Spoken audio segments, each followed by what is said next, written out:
Today's top picks from Reuters Breakingviews. HSBC will be held back by its developed world headaches.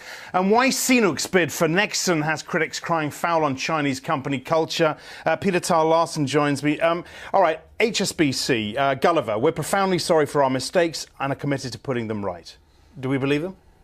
I'm sure they're sorry. Yes, absolutely. No. They're committed to putting them right. Do we believe them? I think they are. I mean, I think what they've done today is they've basically set aside $2 billion, 1.3 in the UK for mis-selling payment protection insurance and mis-selling these interest rate swaps they sell to small businesses.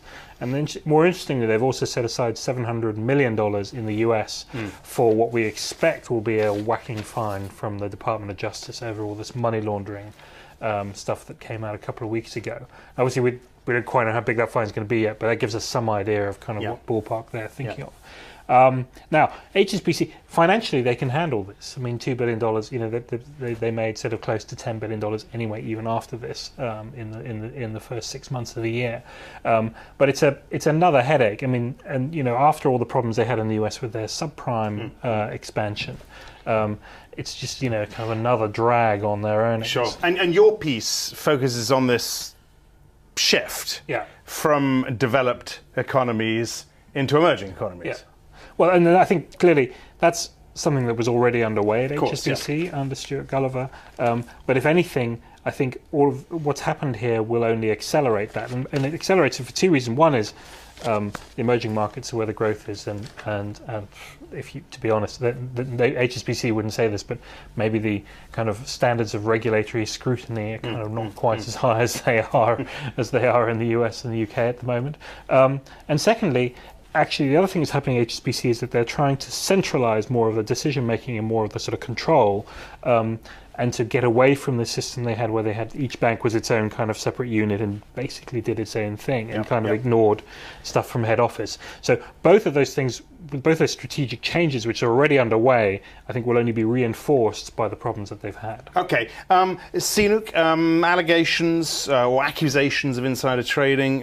Is this going to scupper the Sinuk deal, the Nexon Sinuk deal? No, it's not going to scupper the Sinuk deal. I mean, what is it? $7 billion they're talking about, haven't they? No, they're talking about something like 7 million, I think. I mean, in terms of insider trading gains. 7 million. Yeah. Sorry, excuse me, 7 million.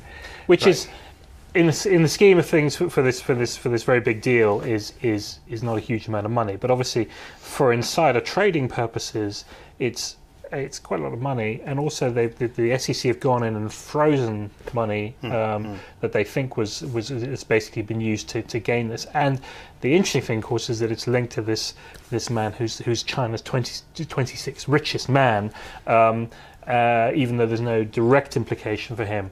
But I think really what we're looking at here is a clash of cultures. I mean, people will tell you in China the attitude towards insider trading is kind of like, well, yeah, of course it happens. Yeah. Why wouldn't you do that? It's how you take advantage of your insider status. That's not really in this global market. That doesn't wash anymore, really, does it? The problem arises when you end up with when you're with companies that are either listing in the West and subject to Western standards of scrutiny and governance and all these other things, or trying to buy companies in the West, which is the case here.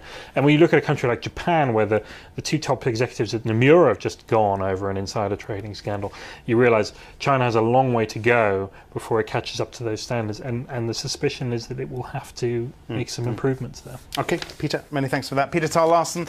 That's it for now. For more agenda-setting insight, watch our US Breakingviews show. That comes on every day, 12:30 Eastern, 17:30 BST. I'm Axel Threlfall. This is Reuters.